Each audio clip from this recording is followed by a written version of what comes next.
Welcome back to the 24-hour Captain's Table. My name is Paul Berserker01 Batman Shelley, your humble host and space bartender of the AstroPub. This is our 7th session total. This time we have 2 names that I forgot to change because I am that tired. We've got... Hey, Fist25. I'm Griff Gaming RPG. Nice to meet you. There we go. Professional, y'all. I'm a professional streamer. Both of these 2 folks... I got to remember if there's 2 R's in Eris. I believe there is, right? Right, David? That is correct. Yeah. Okay. I was going to say David. That could work as well, but I can also be David. I don't care anymore. It's okay as long as you're not Commander Cruz and Tom. I still bring that up to Jake whenever I meet him in person. It's like, "What's up, Commander Cruz and Tom?" He's like, "Paul, that's so old." I'm like, "Yeah, I know, but it's the name I know you as."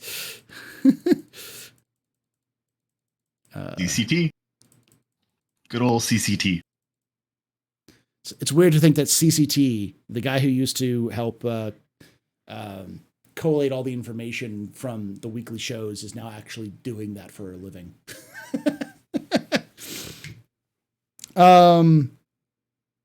So yeah, welcome back to this. This is where I'm doing a 24-hour live stream for charity. We've raised over $2,000, and I mean $2,000 for charity so far. So the next big milestone, which I got to update here, is $5,000. If we can reach that, we may or may not. We'll see. Yeah. But I figure 5K. If we do 2,000, we can do 5K before the end of the end of the stream. So I'll have to update here in a moment. But before we get to all that goodness, let's introduce the 2 members who will be joining us today. We've got the Salt Baron of Stanton, Mr. H.C. Vertigo himself, with his nice dinner. Who are you? What do you do in Star Citizen, and where can they find you? I am H.C. Vertigo. I'm a Star Citizen content creator, primarily on Twitch. I've been doing stuff on YouTube as well recently. Well, not recently. I've been working on something recently. Mm-hmm. You can find me over on Twitter, HC Vertigo on Twitter. Find me on Twitch, HC Vertigo on Twitch. HC Vertigo on YouTube. Wonderful branding. Do a lot of sci-fi based games. I've been playing some Nebulous Fleet Command on the side. Pretty interesting game. You've enjoyed Similar it? To what? Nebulous Fleet Command. I like that game. I got it when it first came out. Yeah. They just had a missile update. Okay. And the missile creator is just bonkers. There's like 3 tutorials just for missile and missile defense. Dang. It's insanity. But there you go. Nice. And we also have Mr. David, aka Eris. Who are you? What do you do in Star Citizen? Where can they find you? Yeah, I'm David. I as you brought up, I used to run INN, which died, and now I run Relay, which died. No, it's still there, going. But still going. We used to do, transcripts and provide information of all of the shows that CIG were doing, and then CIG started providing all of the information themselves and sort of made our biggest purpose in life redundant, and they do a better job anyway, so it's good. But and now I just rant on stream Saturdays and Tuesdays about Star Citizen because it's fun on twitch.tv/relay_SC. And if those of you don't know, both of these 2 gentlemen have been guests on the Captain's Table for just about as long as this has existed. I think Eris is one of the first guests on the Captain's Table in 2016. And if between these 2, they probably have more time on the Captain's Table than I have playing Star Citizen. No, that's a lie. It's probably played more Star Citizen, but probably more time than I have on any other game outside of Star Citizen. Yeah, and for those who don't know, we do still do the podcast Saturdays, which is Griff's crew, the Soul Citizens, on Saturdays, and then I do Captain's Table on Saturdays after them, and then right after me, it's Relay Station. So it's usually like an hour or 2 after I'm done, they pop up the Relay Station. So if you want like a block of 3-hour content, or 3-hour of like 6 to 10 hour content of just Star Citizen with some gaps in the middle for some like lunch and some dinner, changing the laundry out, do what you need to do. You can't go wrong with PodSat Saturdays. So check that out as well. All right. CitizenCon. That's what we've been talking about all these these different sessions, this 24-hour session. So let's start with you, Eris, with the biggest goods, the biggest takeaways, the good parts of CitizenCon for you. Okay, we're going good parts. Good parts first, then bad. Okay, good parts. We got some good updates about systems that need to happen and need to be fixed in the game that will significantly improve quality of life overall. And we found out things that will significantly change the entirety of the game that we've never known about and have actually told for the past 10 years wouldn't happen. So interesting, like, quality of life and future goal updates. Good. Also the spirit's good. Spirit actually looks cool. I like it. Ishi, what are your thoughts? What are goods from this captain's table? Let's see here. I mean, it wasn't as bad as I thought it would be. My expectations were pretty low. I met Jake Acapella in a bar citizen out here in Seattle last month, and he pretty much told us that just expect it to be a long inside Star Citizen, and pretty much was. So really, they did a pretty good job with like setting expectations there. I like the pyro stuff. You know, beautiful stuff shown off there. New ground facilities, underground facilities they showed off look really interesting. Looking stuff they got there. The spirit looks really cool. Gray Cat Steve, another ground vehicle, looks like they have a lot of utility. I think a lot of people are going to enjoy using that thing when we finally get reasons to use it. You know, it's obviously CIG starting to like mature and understand what players need. And we're starting to get more tools, especially with like the new Gray Cat vehicle. It's like it has like a trunk for putting like handheld boxes in, gun racks, storage capacity, access to all the components you need. So I think that's pretty cool. Chris Roberts, seeing Chris Roberts, Aaron Roberts, Brian Chambers again. Wish they had Sean Tracy on there and Tony Z, but you know, obviously you get what you can get. It'd be nice to see those guys. A CitizenCon without Tony Z just doesn't feel like a CitizenCon. I know, but it was nice to see Chris again. You know, Chris brings a lot of energy. You know, maybe a little too much energy sometimes. It's like just roll the clip already, guys. You told us you got a clip your video you're gonna roll. Then Chris Roberts just launches into an explanation on something. It's just like, I know, free Jared. Mm-hmm. But anyways, there's probably some other good stuff I can't remember right now off the top of my head, but we can move on, I guess. All right, I've been doing this thing where I've been going in because I'm going to be doing this. I figured I'd be doing this every session instead of having me just say the same things over and over again. I've been going individually through each card. So this time I'm finally up to the 7th one, which was taking a talking ship. And I'll say the good parts about it was they talked about ships and the spirit is cool. Unfortunately, I have more negative things to say because me too. The Steve, I like the Steve. Just the name is funny, so I like it because the STV, it's the Steve, the Gray Cat Steve. Yeah. As soon as I saw that name, I'm just like, that's it. It's a Steve now. Steve. Like I don't even think it wasn't even me that thought of the name. I just saw it in Twitch chat. I'm just like, yes, that's it. I saw it in Discord, and I'm just like, yep, Steve is the name. It's just the name. It makes sense. It's the Steve. So, yeah, it's cool. And we got some updates. The Corsair is looking great. I like the fact that they actually took in feedback from the Corsair. That was the big one because those two side turrets were completely worthless. Yeah. I'm glad they did too. So, yeah. And I, as a big fan of the Mixmaster gameplay, I'm glad that they're going to have the Mixmaster and a kind of little mini Genesis going on with the E1. Yeah, we needed something smaller than the Genesis.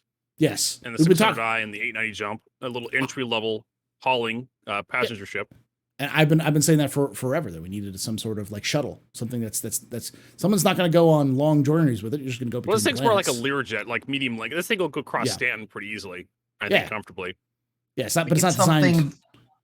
Go ahead, Jay. We need something around that size that's not as crap as the Cutlass and not as crap as the Freelancer. Yes, and that's what it is. Because they're both crap. Oh, for different reasons. Eris coming in here spitting venom.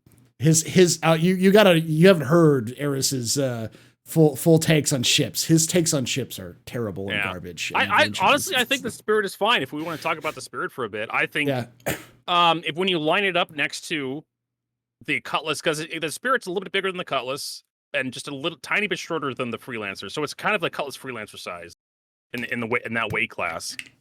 It doesn't really compete with the Freelancer in terms of raw cargo hauling with any of its variants, but it's competent in that regard. It's better than the Cutlass cargo hauling, but it's worse than the Freelancer. And the Freelancer, the base Freelancer, is literally like the bottom line for making money with cargo in Star Citizen right now. You have missions that pay out substantially better than whatever you could haul with the Freelancer. Yeah. But the Freelancer can just barely squeak by with some profits from the Freelancer, can barely squeak by some of the low-end missions and profits. The problem with the Freelancer is not just about profits, though. It's about its usefulness in why are there 87 doors between the ramp and the cockpit? Like, it's poorly designed inside, and the Spirit looks like it's the same size ship about as the Freelancer, but it's nice inside. It has that Crusader design. Yeah. Like it still has 2 doors. It still has 2 doors before you get to the cockpit, but that's it. Just the 2 doors. Mm-hmm. The Spirit. But yeah, the Freelancer has this weird. It's like it's a 4-person crew, but it's only like a 2-person ship. It's got a whole bunch of doors that are kind of awkward. It has this weird pressurized area. The Freelancer suffers from its very early design, where they were just kind of spitballing stuff off a whiteboard and had all these features they were going to add into it. I think the Freelancer is going to be due for a redesign, and they're going to get rid of that airlock and probably put it on the side or something where the side entrance is. Or if they probably just delete the airlock, honestly. Yeah. Well, the original Freelancer had the great opening in the landing gear at the front, right? The 400i. Great. The 400i style, yeah. Yeah. Yeah, and that was amazing. And then why are there 4 seats and 4 beds in what is, quite frankly, a 2-person ship? Like, it's just the rear turret has no forward firing arc. That's very limiting. Yeah. But yeah, honestly, the Freelancer, even though with all its flaws, the Freelancer is a decent ship. This is my skill. I will turn any podcast into a rant against the Freelancer. When you look at the Spirits like variants, like you have a cargo variant that's slightly better than the Cutlass, but the Cutlass Black has a lot better firepower than the Spirit. I mean, substantially more firepower. It has a turret for multi-crew gameplay. The Spirit, like the C1 Spirit, the cargo hauling Spirit, has just a tractor beam turret. That's probably just a remote turret that's controlled by the co-pilot. And it's all forward-facing firepower, which probably makes the thing... I don't know if they're going to give it better maneuverability or a speed or what, but that thing's not going to last in a fight because it only has one, according to the stats, which I don't really trust because there's a lot of weird numbers in the stats for the Spirit. It says they all have the same 48 SCU which cargo we know capacity. is wrong. We know is wrong. Like, the stats are garbage. I'm going to interrupt this rant for real quickly and say thank you, Devon, for the raid. Welcome everyone from Devon's stream. We are doing a charity stream for this is also for the people after the fact who are watching this on YouTube. We're doing a charity stream for Gamers Outreach. If you want to help out kids because someone else donated a little bit of money and said, what is the charity again? And it's like, oh, it's for Gamers Outreach, which helps kids in hospitals get access to games. We actually had someone reach out to one of the guests earlier who actually works in a hospital that has Gamers Outreach that comes to them and saying they're a great organization. They work really well. This is my second year I've raised money for them. So if you want to help kids in hospitals, we've raised over $2,000, going for $5,000. So check it out. Sorry. So I cut off this conversation for a moment because now we're going to get into the more negative rant. And Vertigo, what did you dislike about CitizenCon? It was all 2 years out. Okay. 1 to 2 years away from us, it feels like. Everything they showed off, Pyro, Squadron 42 stuff when Chris Roberts came out and they rolled some of those Squadron 42 clips. The underground facilities, like we'll probably get like 1 underground facility and then they'll start slowly rolling them out. But everything felt like it wasn't coming anytime soon. They showed off the power of the relay stuff, the engineering stuff, the stuff I'm kind of really interested in. A lot of that stuff used a lot of placeholder assets, and I'm just like, I look at that stuff and I'm just like, Squadron 42. The power management stuff, Pyro, server meshing, all that stuff feels like it's going to come 1 to 2 years from now. And it's just like, you could hear my enthusiasm just deflating live on Twitch as I'm watching. Eris, negatives. Oh boy. Okay. I'm going to preface this by saying I still love Star Citizen, but Journey to Planetary Pyro, very pretty but useless. No indication of what there is to do on those planets at all. We don't even know if any of those things are mineable or harvestable or anything. Like, great, pretty vistas, but what are we doing there? What's there to do? Design brief investigations so far out and so little actual information. Really nice to have a design brief, but felt like it's not a CitizenCon worthy brief. It's an inside Star Citizen. It's an ISC. An email. It's one of those that could have been an email meetings, right? Yeah. The new underground, huge, looks really cool, but like you said, HC Vertigo, like, we're gonna get one of those. And where? And like, is it going to be filled? Like, there's just so little indication of actual content. Need for multiple speeds, great, but like, when? And you're saying that it's being done for Squadron 42 first, but there's like 11 billion more ships that have to be done before we get a hand on it. Like, it's one of those things that we need to feel. They should honestly run a PTU patch. An open PTU patch with like just the Gladius. Just give us the Gladius, the Hornet, the Saber, and just give them the new flight model for a PTU patch, and just give it to as many people as possible and collect as much feedback, then shut it down, and then just do that every so often. Yeah, completely agree. Like, I don't think they should wait until they have all of the ships. I think they really should test it with us beforehand. I'm not a good pilot, but there are people, Tirada, like, so many people that are just nuts at flying. Get it in their heads. Well, it's not even the good. You don't want to bounce the game around the best 10%. Like, you want to get a variety of feedback, even from the bottom 10% to the top 10%, and even the middle, the mean, the median. That way you kind of like, okay, so this group of people is struggling. Maybe we add a little bit more aim assist. Maybe our easy mode, we're going to have difficulty sliders for Squadron 42. Maybe our easy mode makes a little more aim assist for these players. Maybe we add a little bit more enemies for these players, that kind of stuff. If I go on to Lorville Redux, I don't think that should have even been a segment in CitizenCon. I genuinely have extreme difficulty caring.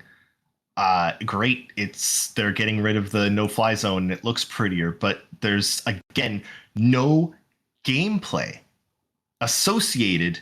Well, no. Lorville is going from no-flyville to low-flyville. There's going to be gameplay there.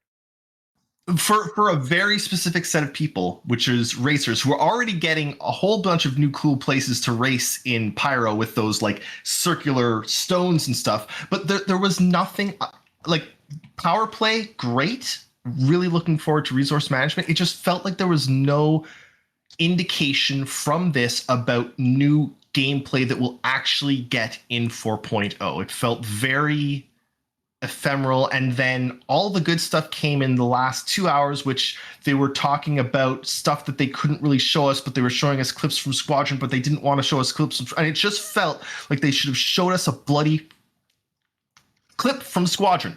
If this is like, show us a clip from Squadron, that's done. Show us what your plan is. Great, bro, I want to see it.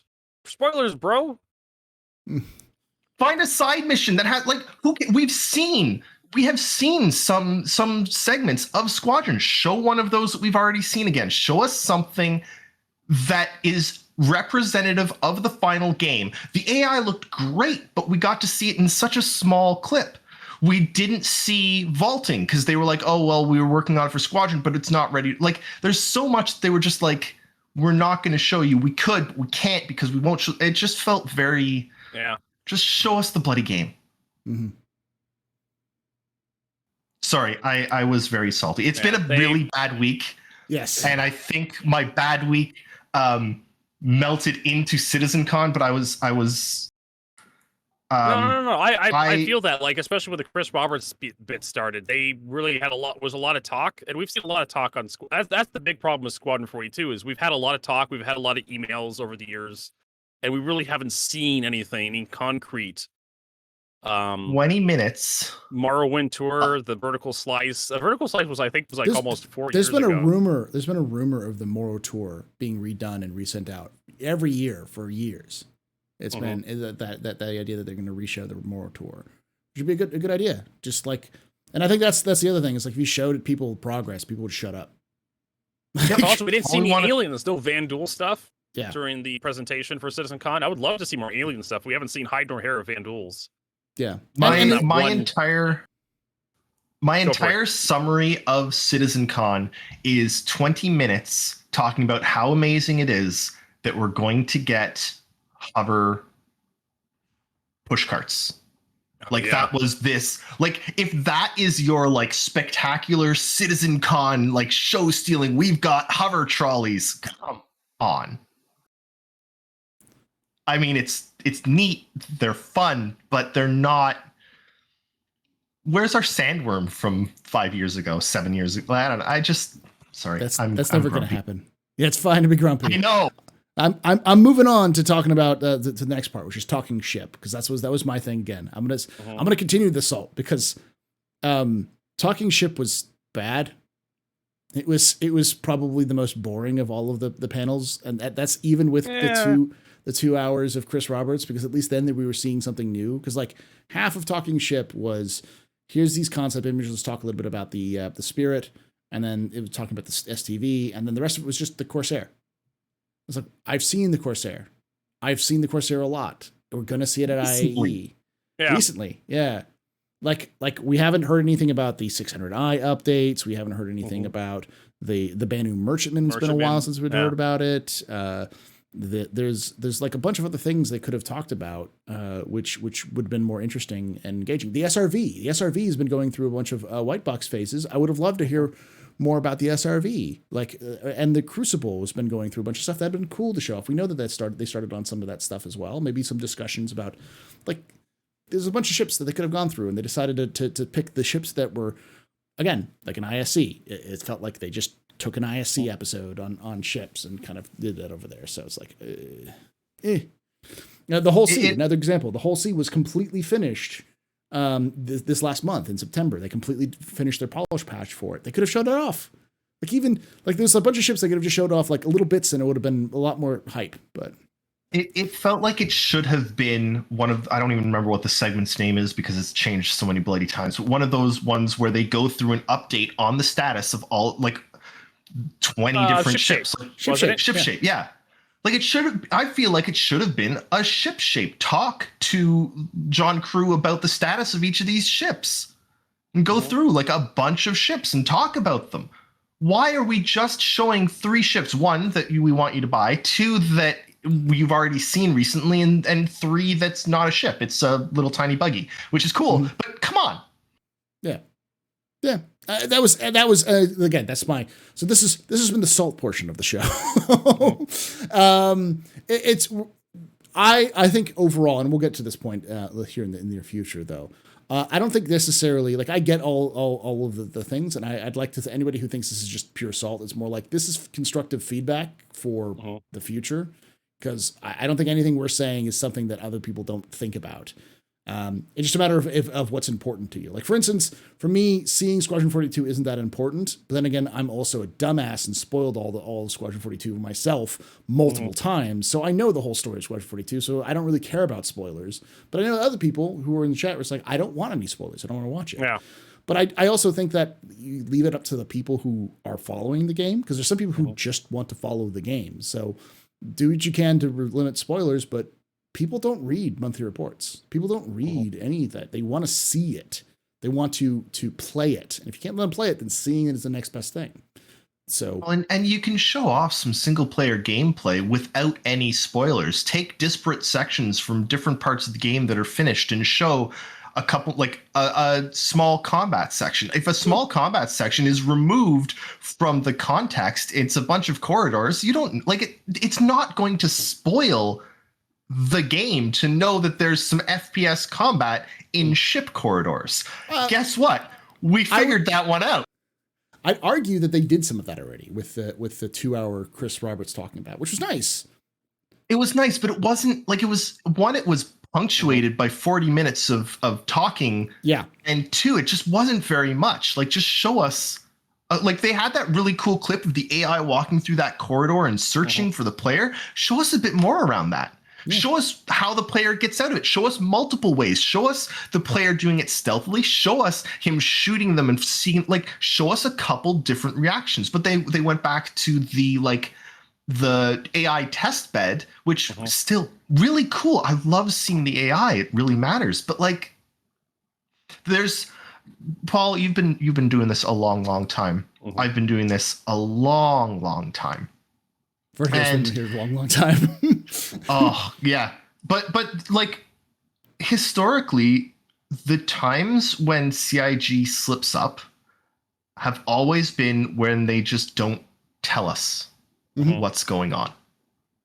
They just don't communicate with us, and there's some things that they won't. I get that, but I thought that CitizenCon was sort of smoke and mirrors and not very. Yeah, a smoke show, basically. Yeah, I agree. I think it was. It's not. It was a big ISC. I think it was better than last year's big ISC, but that's different because it actually had a little bit more context with people talking and stuff like that in this one than compared to the last one. Well, so last one at least we had Tony Z. That's true. The thing is, like, here's how I responded today. Was everybody remembers the sandworm? Everybody remembers the time they reactivated that derelict retaliator. Everybody remembers when they got double crossed by Miles Eckhart. Who remembers what happened this year? There wasn't really any big wow moment to kind of capture everybody. They were like, oh, here's a new movie glass. Oh, here's clambering in Squadron 42. Here's the Corsair. Here's the Spirit. Here's the new ship we're selling. Yeah. It wasn't the worst. It wasn't the worst CitizenCon we've ever had, but it's definitely not the best one we've ever had. Well, let's get into that one real quickly. Eris, your thoughts on Star Citizen this year? In terms of, is this the worst year Star Citizen's ever had? Is this the best year Star Citizen's ever had? Is it bad, good, average? And then also CitizenCon as overall. Because you've been through many and been around for many CitizenCons. You and Vertigo both. You're actually probably some of the older backers I've had in terms of following the whole project. Because we've like almost up to now, almost everyone has been, at least one of the guests has been like, this is my second year of CitizenCon. So like this is like your sixth or seventh CitizenCons. I think this is 7. Yeah. So Eris, in terms of CitizenCons, what would you mark this on your scale, including the ones you went to in person? Is this the best, the worst, average, bad, good? So I was in person at I think it was the 2015. I don't know if that's right, but the Sandworm, the really disappointing one where, they had the Squadron 42 banner up on the website, and then like 12 minutes before the show started, decided they weren't showing it. Dropped it. Ooh, that was, we were there in person. We were there in person. Like, I flew from Canada down. Like, it hurt. Yeah. This to me is the best year of Star Citizen. It's the first year in 7 years of podcasting on a weekly basis. This is the first year that I'm playing the game on a regular basis. And I am not joking. He used to never play the game, like ever. Talk to Jake about this if you ever want to know about this, because me and Jake have talked to Eris about this. We're like, how can you talk about the game when you haven't played the freaking game? So I didn't need to play the game because there wasn't a game. There is a game now. Yeah. It's still rough, but there's a game. And the game is the best it's ever been. I think this was the worst CitizenCon I've seen. Okay. And I hate saying that. It genuinely pains me to say it, but. So you think this is the best year in Star Citizen ever, but it's the worst CitizenCon? Okay. Yes. Vertigo, your thoughts the same one, year and versus CitizenCon. I think this has been a pretty good year. I mean, I remember when 3.0 released. I wasn't around for like the release of 2.0. I just kind of fiddled with it a little bit. I wasn't a content creator at that point in time. But I was a content creator for 3.0, and 3.0 was terrible. Mm-hmm. And then, of course, the build up to like where we are right now. We've definitely made good strides in terms of Star Citizen as a project. the past couple of years. So I think Star Citizen has definitely matured as a product, and it's gotten a lot better. It still has a long way to go, but it looks like we can kind of see maybe we're getting like server meshing, the big maypole feature we're dancing around, like, oh, server meshing is going to fix everything. But as far as CitizenCon was very bleh. Was bleh this year. Meh. The average, bad. Below average. It wasn't the worst we've ever seen. We've seen worse. Remember, they canceled Squadron 42. Yeah, for 16.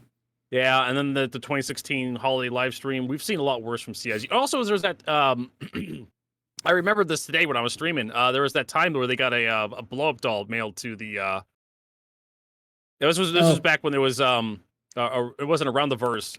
It was Wingman's Hangar. Yeah. There are some really cringy clips from Wingman's Hangar, let me tell you what.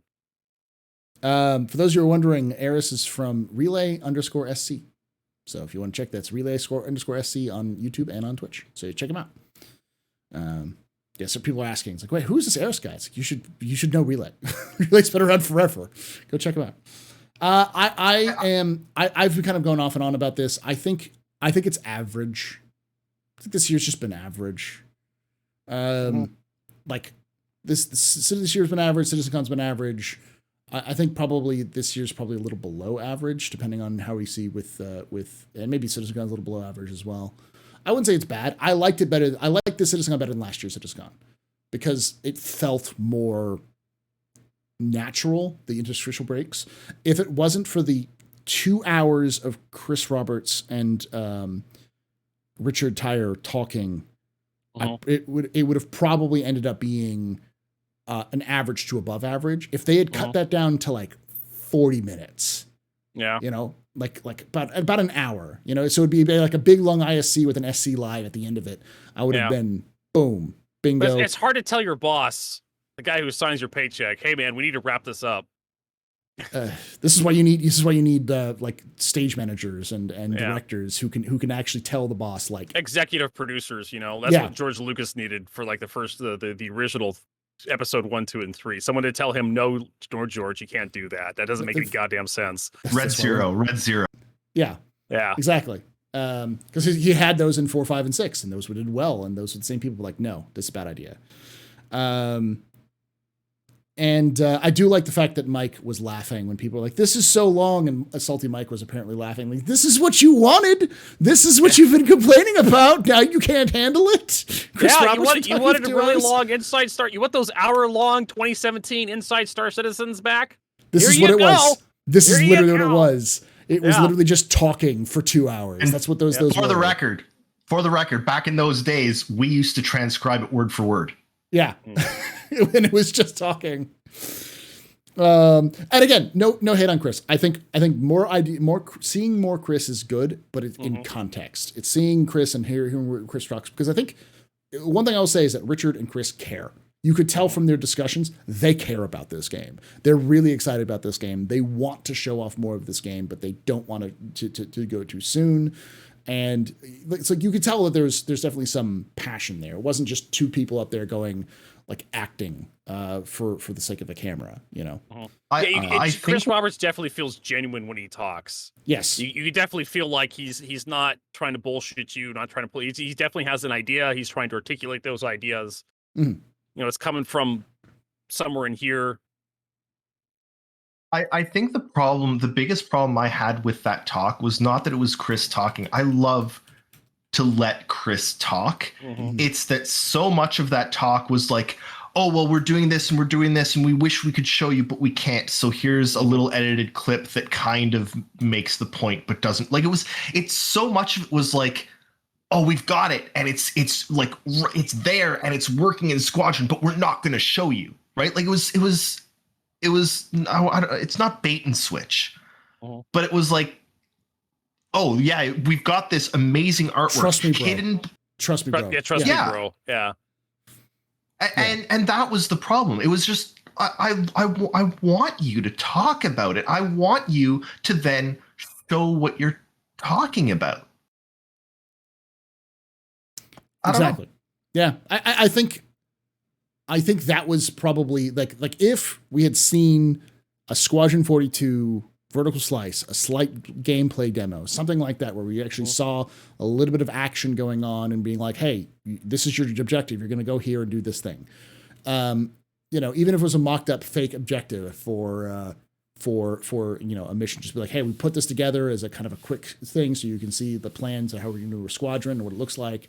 And then walk to, oh yeah, that now they're looking after you, you know, 10, 15 minute clip video of squadron. This is what we're working on.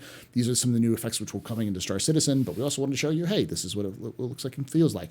With their commentary over it, it would have been above average. It would have been much better than my expectations. You know? Would have been one of the better CitizenCon presentations we've had, because that's what we want to see. We just want to see where the game's at. Yeah.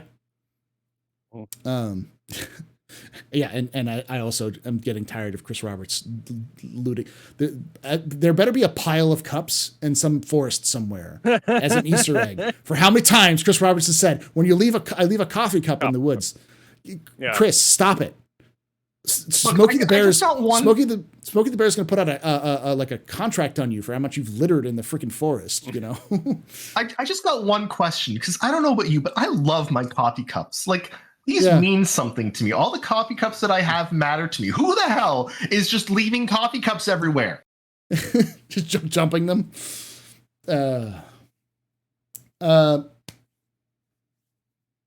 But yeah, this is so overall, I don't think it's a bad year. I think it's an average, and I think especially when 318 comes out and we start going into the next year, it feels like this feels like a building year. Like in sports terminology, this feels like a rebuilding year, a year where a lot of things are coming back to the basics. And I will say, it was nice to go from like 30 FPS to 60 FPS in one patch this year, because that was 317 was just like, suddenly I can play the game. like And that's when I started playing the game, because I've never played. I've played almost every single patch, and I jump into the patch and I'm like, yep, this is neat, but it runs like ass. Let me try out the 2 new things and I'm good. And finally it's like, okay, this is a playable game. It doesn't crash on me every 12 seconds anymore. There's a couple things to do. I can spend. And actually I really liked that at the beginning of Chris's talking, where he was talking about how, you know, there's 50,000 players a day logging an average of 3 hours. I looked it up, by the way. If this was a Steam game, if that was the numbers he was getting on Steam, it would be on average the 22nd most played game on Steam, and at peaks, it would be the 7th most played game on Steam. That's significant. Yeah, that's just to give you context for how many players are playing on Steam. And this was against like the top 7. Below that were all free to play games, except for GTA 6 or GTA 5. Just GTA 6, I wish. GTA 5. So that was the thing. Like that's like him throwing out those numbers are like, okay, that's some significant numbers. And it becomes understandable now why Chris Roberts and a lot of teams are like, we need to do a new player experience, because suddenly the game's playable for new players. And they're like, oh shit, you know? Yeah. So let's move on to the last part, which is, what are you looking forward to the end of the year? Between now and the end of the year, is there anything that you're looking forward to? I'm going to start with you on this, Eris. Is it salvage? Is it salvage, Mr. Garbage Woman? You know what? There's a lot of people here that have never read that story. They need to read it. And they really should. Because it's one of the best things I've done in my entire life. I don't know where you can, but Garbage Woman, it's a great story. Go. Message me is it on Spectrum? I think I did recently put it up on Spectrum, actually, as part of their, like when they were doing that, like, the contest. Put it up in the new community hub. Put it in the new community hub. This is actually something I have to message Tyler, because I'm pissed. They don't have a fan fiction section about this. They don't have anything for text. Oh, they should. You can't put text. It's garbage. And I couldn't do text. No. I got you, bro. Just make a JPEG of your story. Microsoft Word, and then put that up there. You don't understand. I did. So I was submitting this for the talk about your ship to make it the most popular ship, and I reposted all of the Garbage Woman stories, but I had to go in and make JPEGs of each section and paste it, and then I had to try and paste the actual words down below, but there's a 1,000 character limit. Do you know how many how many sections I have to segment in for 1,000 character limit for a bloody short story? It's garbage. And I'm not going to narrate. You don't want to listen to my voice for 5 minutes. We'll get Meyer to do it. Meyer will read that voice. There we go. But no, it's a great story. I'll give the general synopsis and tell me if I'm wrong or not. It's about a serial killer who uses a reclaimer. It's called The Garbage Woman. Yeah. So basically, what was it, Goldfinger, where Odd Job takes the guy to the trash compactor and they crush the car? Yeah. It's the claw. But see, the problem is you're thinking about this wrong, because to her, it's not serial killing. To her, it's therapy. Yes. She tells them her story, and in doing so, as she's ripping their ships apart piece by piece and crushing lives out for them, she gets out these problems that she has and the things that have caused her to be the way she is. It's fucked up, and I like it. It's a great horror story. Like you've done a couple. You did a follow up to it recently for the. I did a bunch. I'll you know what? I'll go find it. Give me a minute. Yeah. So it's cool, but yeah. But is that what you're looking forward to? Is the salvage? No, because I want the claw, and the claw is not going to be as part of it's not in. I'm excited for salvage. It's cool, but I want the claw because I want to do Garbage Woman. I'm excited for 318. I want to see persistent entity streaming. I want to see what it breaks, how it works. I was going to break everything. It is, but it's also going to be like it's the biggest piece we're going to get this year of where the game's going to go. That's what I want to say. Okay. Vertigo, your favorite thoughts? I'm looking forward to salvage. I'm looking forward to hull stripping. I mean, it's one step closer to repair. It's one step closer to engineering gameplay. I mean, it sounds like we're going to get a little bit of repairing with salvage. Yeah, reverse hand. Able to patch your hull up. Yeah, a little bit of hand repairing. So basically just hand repair. Like I said years ago, repair was just going to be the opposite of salvage, and salvage was going to be the opposite of repair. Like salvage is taking hit points off the ship. Repair is just putting hit points back onto the ship.